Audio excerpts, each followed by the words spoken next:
नमस्कार। जय हिंद मेरे प्यारे प्यारे बच्चों। कैसे हैं आप सब? मुझे आशा है कि आप सब बहुत अच्छे होंगे। मेरे प्यारे बच्चों, आज मैं एक और वीडियो लेकर के आ गया हूँ अंग्रेजी का। ये है कविता डस्ट ऑफ स्नो। इसके रचयिता हैं रॉबर्ट फ्रॉस्ट। ये 8 लाइन की कविता है, छोटी सी ही कविता है लेकिन बहुत ही अच्छी कविता है। रहस्यों से भरी हुई कविता है। इसमें गूढ़ बातें छिपी हुई हैं। देखिए क्या लिखा है।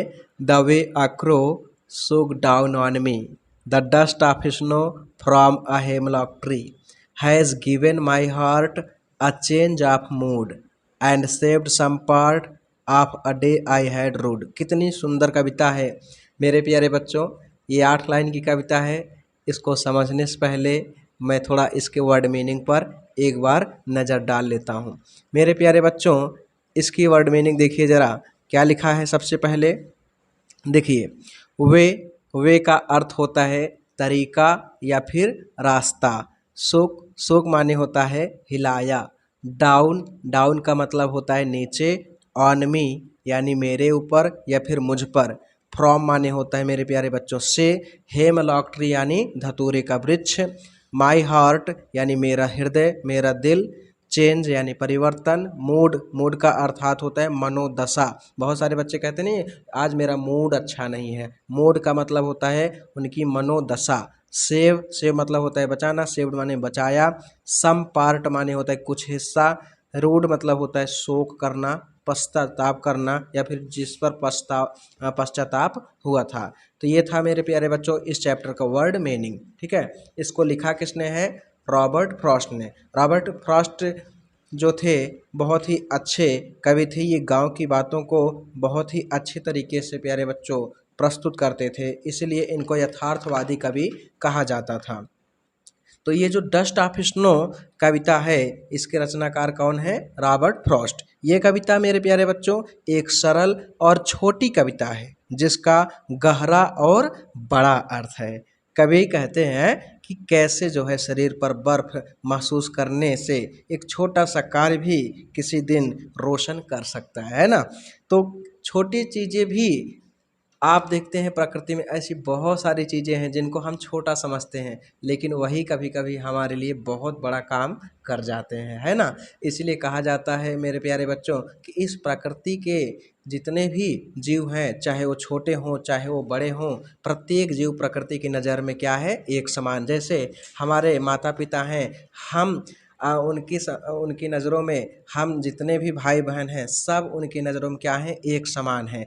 वो हम सबको एक समान दृष्टि से देखते हैं, ना कि ये कहते हैं कि हाँ कौन छोटा है कौन बड़ा है। इसी प्रकार प्रकृति हमारी क्या है? एक तरह से माँ है और हम उसकी संतान है। प्रकृति हर एक जीव को समान अधिकार देती है, समान अवसर देती है। इसलिए हमें प्रकृति के साथ मिल कर के रहना चाहिए, अच्छे से चलना चाहिए। मेरे प्यारे बच्चों, आइए इस चैप्टर को शुरू करते हैं। क्या लिखा है? The way a crow shook down on me, the dust of snow from a hemlock tree. ये 4 लाइन देख रहे ना, इन चारों का अर्थ मैं एक साथ बताऊंगा।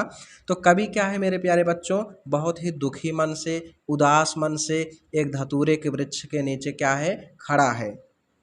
एक धतूरे के वृक्ष के नीचे खड़ा है, बहुत ही उदास है, दुखी है। क्या कह रहा है आगे? कवि कह रहा है कि द वे अ क्रो, जिस तरह एक कौवे ने सुक डाउन ऑन मी, मेरे ऊपर क्या किया? हिलाया। क्या हिलाया? हेमलॉक ट्री के शाखाओं को। द डस्ट ऑफ स्नो, तो बर्फ की धूल जो है मेरे ऊपर गिरे। तो कवि कह रहा है कि मैं दुखी मन से हेमलॉक ट्री के नीचे खड़ा था, तभी एक कौवा आता है और धतूरे के वृक्ष को क्या करता है? हिलाता है। जैसे ही हिलाता है धतूरे के वृक्ष पर से बर्फ की धूल गिरते हैं।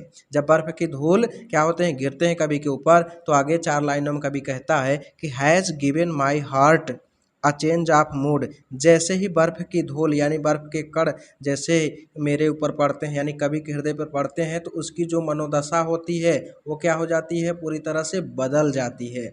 कह रहे कि हैज़ गिवन माई हार्ट, उसका जो हृदय होता है वो भी परिवर्तित हो जाता है, उसकी मनोदशा जो होती है वो भी बदल जाती है। एंड सेव्ड सम पार्ट और सेव्ड मतलब होता है मेरे प्यारे बच्चों बचा लिया। सम पार्ट मतलब होता है कुछ हिस्सा। ऑफ अ डे माने उस दिन का।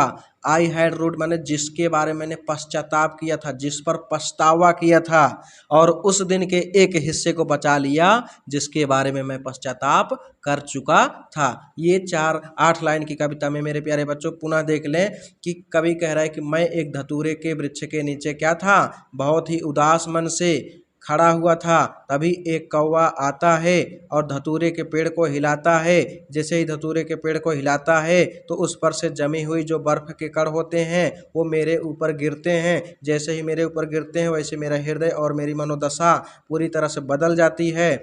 और उस दिन का जो एक हिस्सा था, यानी जो शेष हिस्सा था बचा हुआ जिसके बारे में पश्चाताप कर चुका था, उसने क्या कर लिया था, सेव्ड कर लिया था, यानी बचा लिया था। यानी मेरे उस दुखी रहने वाले जो जिसमें मैंने अपने आप को बहुत ज़्यादा परेशान हुआ पाया था, अब आने वाले समय को उसने क्या कर लिया था, बचा लिया था।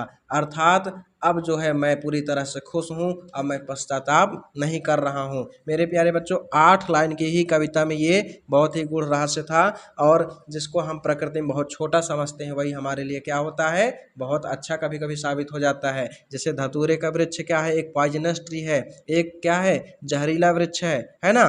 एक हम तो इधर देख सकते हैं, कह सकते हैं कि जो प्लांट है वो क्या है, बहुत ही जहरीला है, धतूरा है। और कौवे को भी हम अपशगुन के रूप में मानते हैं, लेकिन फिर भी कौवे ने यहाँ पर क्या कर दिया, कवि के मनोदशा को बदल दिया। कैसे, हेमलॉक ट्री को हिला करके, है ना। तो प्यारे बच्चों ये छोटा सा ही वीडियो था, मुझे आशा है कि आप सबको पसंद आया होगा।